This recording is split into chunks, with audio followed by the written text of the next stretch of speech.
John 11:25 reads that I am the resurrection and the life, says the Lord. Those that believe in me, though they die, shall live, and whoever lives and believes in me shall never die. Today we come to celebrate the lives of Champion and Judah, who lived lives of dedication and perseverance. Their courage and commitment to that which is good in this world has created. There we go. Hello.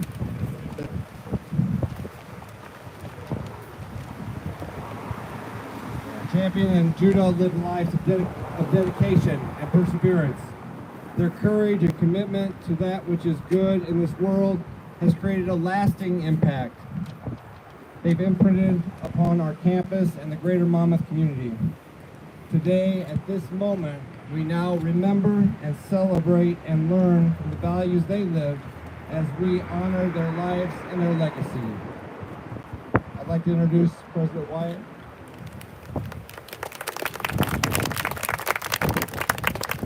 Thanks, Reverend Huxtable. It is not the marking of a death, but the celebration of a life that brings us together today. Champion Miller began life in Kentucky as an enslaved person. He freed himself from that bondage and freed other members of his family. He came to this community where he quietly built a life as a prominent person of business, as a community leader, as a person of faith. We are blessed and honored that part of that life included studying at Monmouth College. The newspaper story that marked his passing described him as one of Monmouth's most respected citizens. The wheel of justice turns slowly, far too slowly, but yet it turns.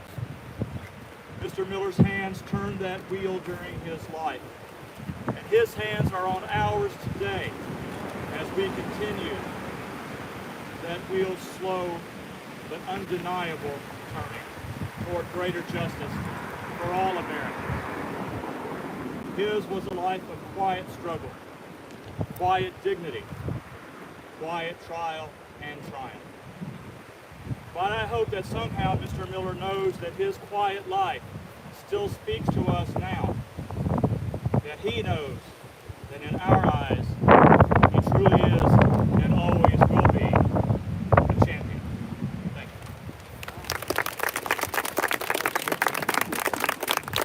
Thank you. Thank you, President Wyatt. Let us pray.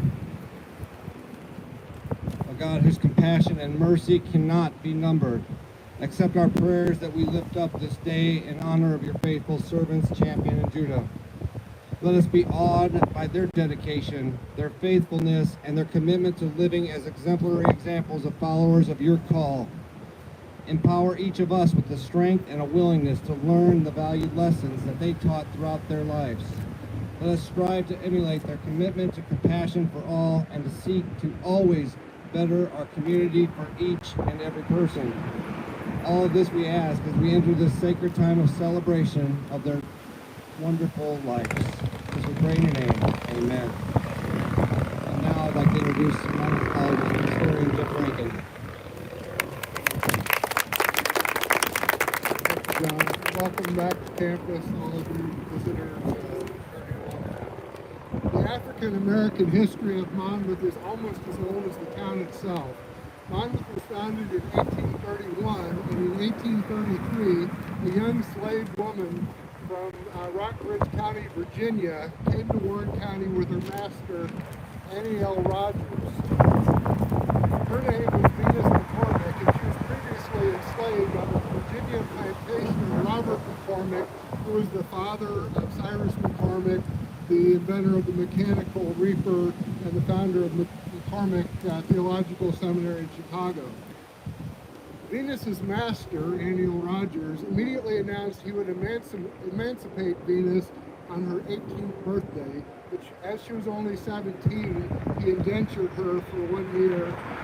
And then in 1836, Venus married Caesar Love, who was a free black man serving as a cook at the Garrison Tavern, which is the stagecoach stop here in Monmouth. It was the first black marriage in Warren County, and their son was the first black child born in Warren County. At about the same time, Champion Miller's younger brother, Richard, was brought to Monmouth from Kentucky. His original master was Henry Haley, who interestingly is buried in the Pioneer Cemetery right down here on 6th Street. But Haley had sold Richard to Joseph Murphy, one of a trio of brothers who were traveling evangelists from Virginia. Like Venus McCormick's master, Joseph Murphy announced he would emancipate Richard, who wished to emigrate to Liberia.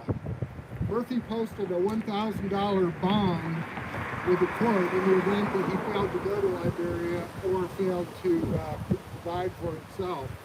Richard Murphy did not go to Liberia, but became a farmer near Camry. Another early black family named Wallace had come from Kentucky and settled on a farm near Murphy's. He married Harriet Wallace, and the couple had 10 children.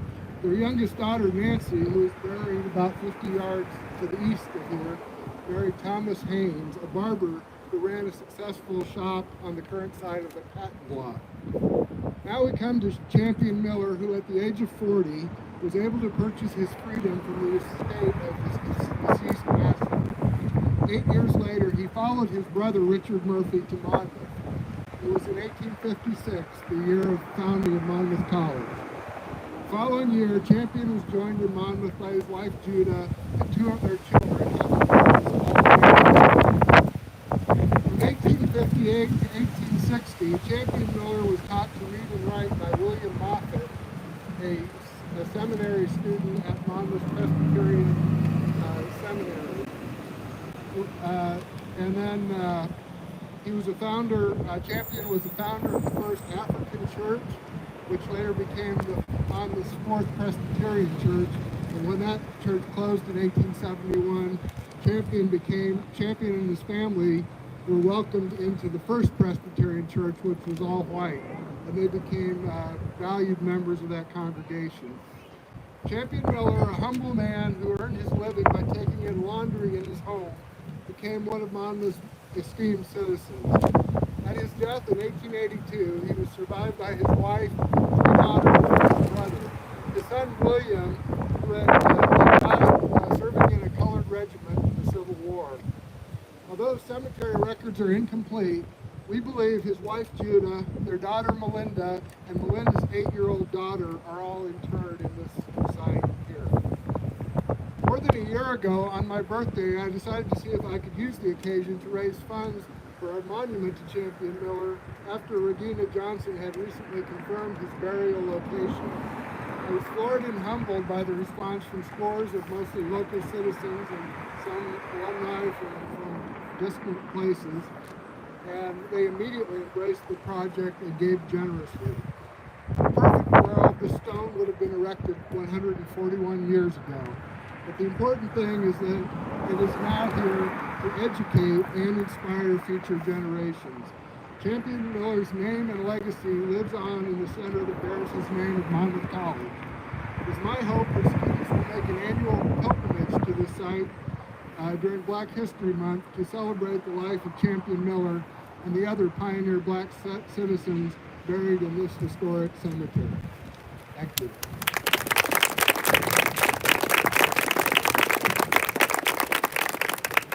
And now we'll have a Langston Hughes poem read by Javier Miner, class of 2021.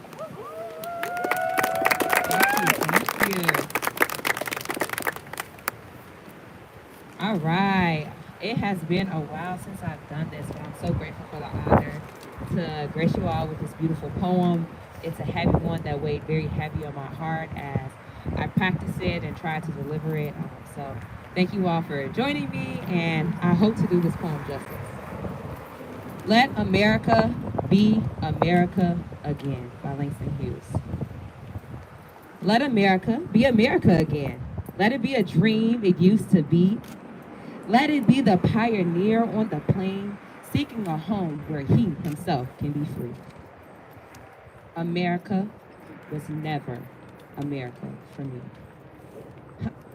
Let America be the dream, the dreamer's dream. Let it be the great, strong land of love, where kings never connive nor tyrants scheme, that any man crushed by one above. It was never America to me.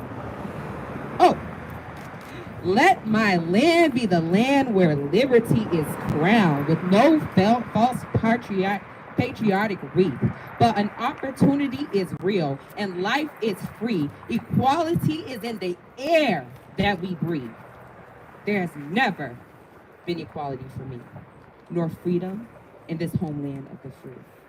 Say, who are you that mumbles in the dark? And who are you that draws your veil across the sky? I am the poor white, fooled and pushed apart. I am the Negro, bearing slavery scars. I am the red man, driven from the land. I am the immigrant, clutching hope that I seek and finding only the same old stupid plan of dog eat dog, of mighty crush the weak. I am the young man, full of strength and hope, the tangled and ancient endless chains of profit, power, gain, of grab the land, of grab the gold, of grab the ways of satisfying need, of work the man, of take the pay, of owning everything for one's own greed. I am the farmer, bondsman to the soil. I am the worker, sold to the machine. I am the Negro, servant to you all. I am the people, humble, hungry, and mean. You're hungry. Yet, despite the dream, beaten yet today, oh pioneers. I am the man who never got ahead, the poorest worker bartered through the years. Yet, I'm the one who dreamt our most basic dream. In the old world, while still a serf of kings, who dreamt a dream so strong, so brave, so true, that even its mighty daring sings, the brick, barrel, stone, and four tongue, that made America the land it has become. Oh, I am the man who sailed those early seas in search of what I meant to be home. For I am the one who left Ireland's dark shore and Poland's plain and England's grassy lea and tore from the black Africa strand. I came to build the homeland of the free. The free? Who said the free? Not me. Surely not me. The millions on relief today? The millions shot down while on strike? The millions who have nothing for our pay? For the dreams we've dread and the songs we've sung and all the hopes we've hung and all the flags we've hung? The millions who have nothing for our pay except a dream that's almost dead today? Oh, let America be America again. The land it has never been yet, and yet must be.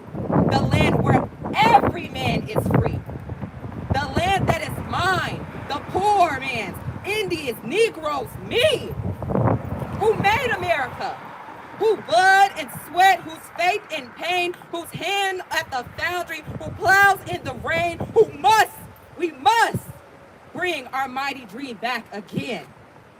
Sure, call me any ugly name you choose. The steel of freedom does not stain. From those who live like leeches on the people's lives, we must take our land back again, America. Oh yes, I said it plain. America never was America to me. And yet I swear this oath, America will be. Out of the rack and ruin of our gangsters' death, the rape and grind of stealth and lies, we the people must redeem.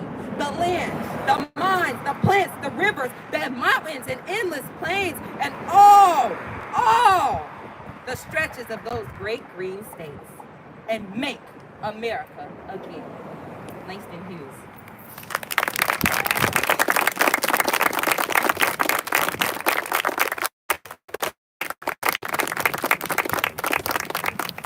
Thank you so much, Javier. Next, we'll hear from the Director of Student Equity, Inclusion, and Community, Regina E. Johnson, class of 2001, and the reason behind this.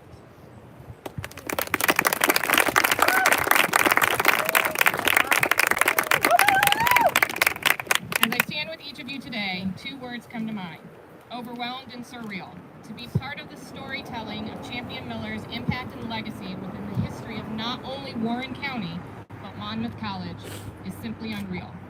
The courage that he, his family, and their peers had to overcome the incredible obstacles of their living chapter in history is truly the story of champions. In a day and age that our society is again so divided, we certainly need to take a page out of their playbook. When times have been exceptionally hard, I have found myself... Bluetooth disconnected. Bluetooth pairing. Bluetooth connected. I have found myself reflecting on what Champion would do. It is then that I am reminded he wouldn't have given up, nor would his family or any member of his community. More importantly, they would have fought hell and high water to come through any obstacle thrown their way. His legacy to date has said nothing else but just that. A few weeks ago, I was in conversation with fellow alum Charles Burton, who wished he could be here again for this monumental day and very special occasion. During our talk, we chatted about faith and social justice. I tend to be far more confident in one of those subjects than the other, so I'm fortunate to have the influence of my friend Charles and Reverend John Huxtable to support me through a faith journey. Charles asked me how I was feeling about everything as it related to today and our greater campus community. My response was an honest one. Fighting the social justice fight is damn hard, as well as exhausting. And that on the hard days, I hope that the ancestors were truly on our shoulders. He chuckled and replied, "There is not a doubt in my mind that Champion and the others are watching and smiling down on the continuation of their hard work. Today, more than ever, I know that he's right. And I pray that Champion is here in spirit and is with each of us today." In closing, I am going to read the obituary that was actually published in the paper, and it is the first thing that I found regarding Champion Miller 23 years ago on his passing in June of 1882.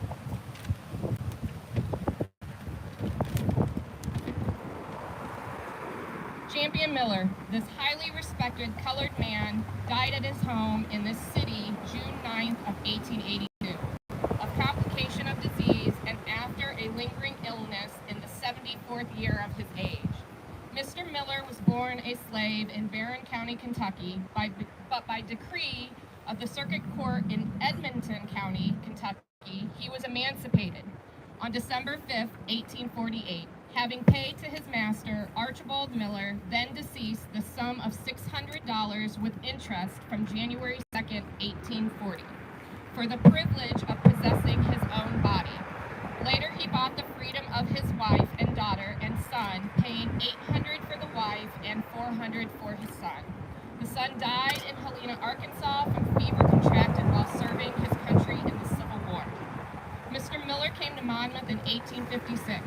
His family following a year later. He was one of the founders and members of the First African Church, later the Fourth Presbyterian Church, until its dissolution in 1871.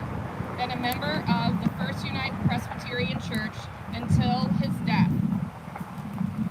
His funeral service was conducted by Dr. T.H. Hanna of the First Church.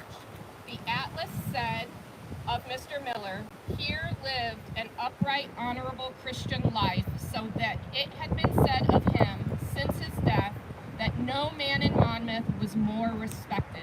And the life of this humble black man, no less than that of the good whom death snatches from the high places of earth, has a lesson for the living. How many of the names blazoned with history would be found if their owners had begun life without a title to their own bodies? The deceased leaves a wife and a daughter who reside in Monmouth, 2 married daughters, Mrs. Dan Henderson of Davenport and Mrs. Mark Port of Cedar Rapids, Iowa. He also leaves a brother, Richard Murphy, who belonged to a different master and hence has a different last name, who lives 4 miles south of Monmouth. 1 married daughter and a daughter who was a slave in Missouri, who was sold south shortly before the war, and no tidings have ever been made and heard of her again. The above is an interesting tribute to Mr. Miller. Though old-timer himself does not remember having seen him, he well remembers his father having said many years ago that while attending the Monmouth Theological Seminary from 1858 to 1860, he taught Champion Miller how to read and write. It surely was work to be proud of.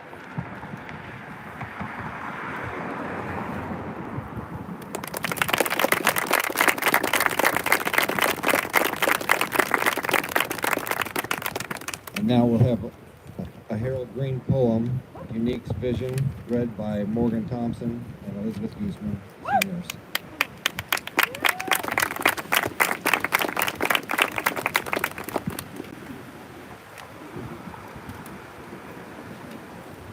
Unique's vision, a mirror, not only shows your reflection, but who's behind you, a rear view. And because of you, we have hindsight. We have gently lifted our chins up to remind us how beautiful we are, whenever we forgot or just never knew. We are never too young to have pride. We are never too old to learn something new, never too scared to be brave. It's never too late to be you, to be young, to be gifted and black, to be you. Look what you've taught us, and just think how it started. You planned it for Mars, chased the dream, and saved the culture.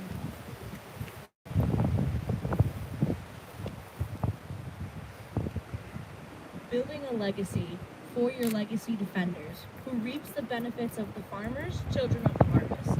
You've taught us there are 1,000 ways to be resourceful in the spirit of a Dr. George Washington Carver. You've turned it into Black History Year in the spirit of Carter G. Woodson. Who told you to be this bold, to be black and spread love, to combat negative with positive, to see problems and find solutions? Your dedication is a revolution. A mirror can show you the future just by looking at the present, the beauty marks, the scars, all. You have forced us to look at the mirror and smile. We hadn't done that in a while. Because of you, hope feels real. Because of you, we will.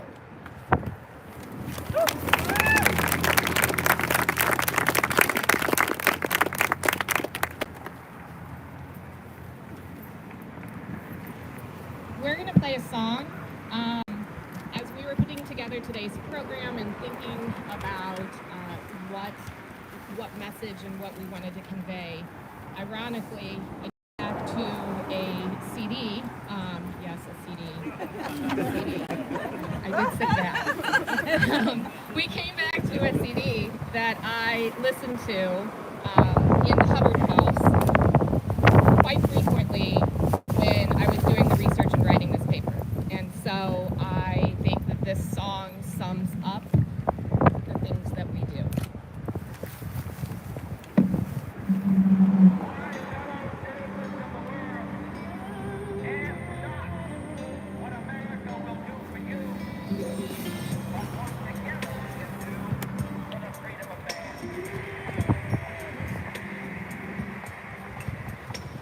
Every day goes by.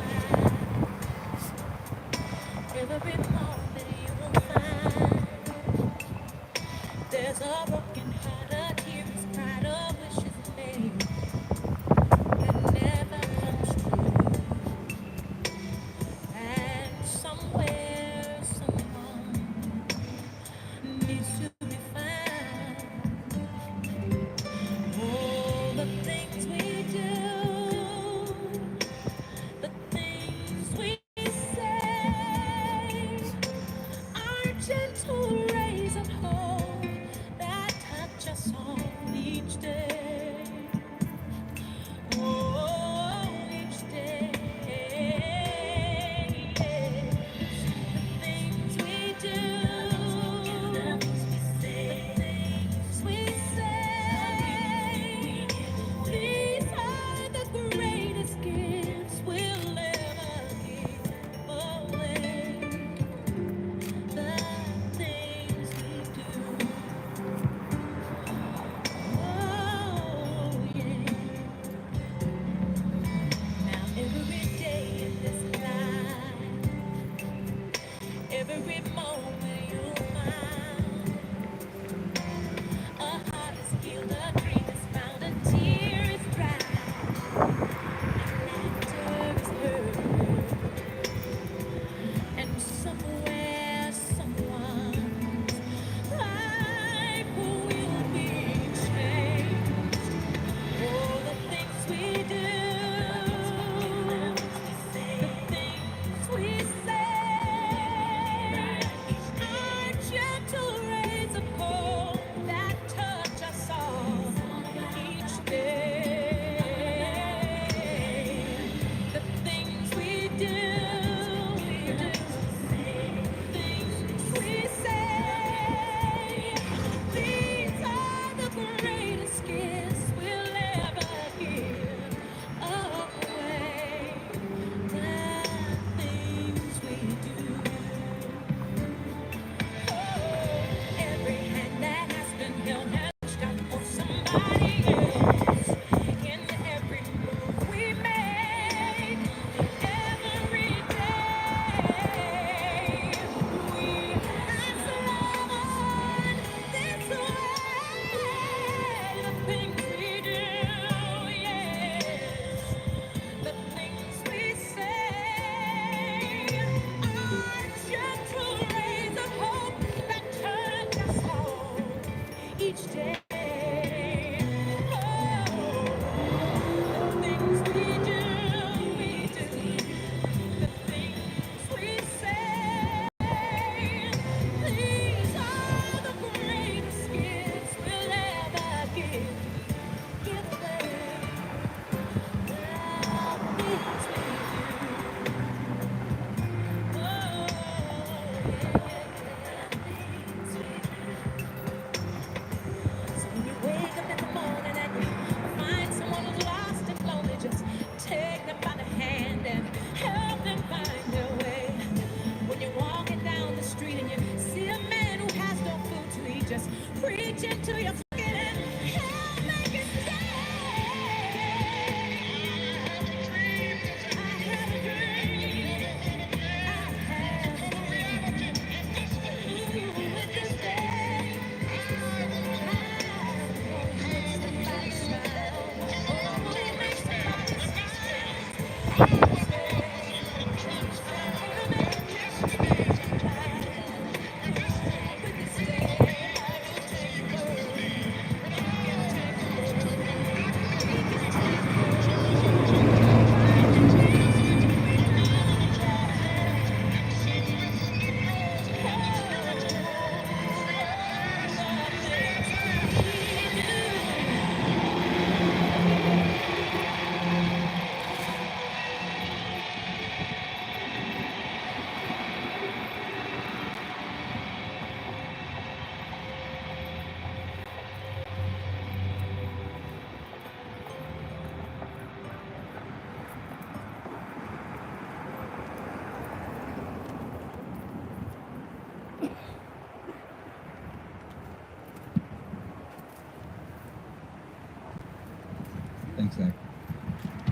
as Jeff shared with me some history and Regina and I talked, I thought as we go into this benediction, it's important for us to hear the good news.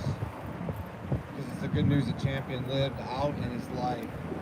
And we have to remember that God calls us to stand with the least and to lift them up.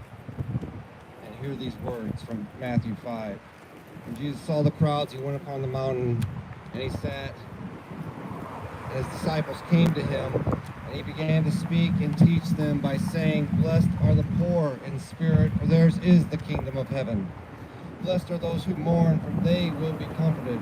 Blessed are the meek, for they will inherit the earth. Blessed are those who hunger and thirst for righteousness, for they will be filled. Blessed are the merciful, for they will receive mercy. Blessed are the pure in heart, for they will see God. Blessed are the peacemakers, for they will be the children of God.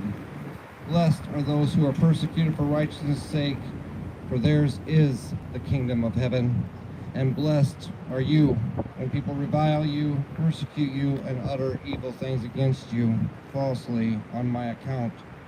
Rejoice and be glad, for your reward is great in heaven, for in the same way they persecuted the prophets who were before you." Let us pray. As we depart from this place, let eternal rest be granted to Champion and Judah. Let your perpetual light shine upon them, most precious God, and may their souls and the souls of all the departed, through the mercy of God, rest in peace. And may we be inspired by you, loving God, to let their legacy abound inside each and every one of us. Let their lives touch us and inspire us, empower and strengthen us to perpetuate their legacies of determination, commitment, faith, and perseverance for the good of all into this world that we live. Let us answer the call to help bring forth your good news for each and everybody this day, and grant us the strength to live into a reality where all voices are heard and all voices matter. Amen. Amen.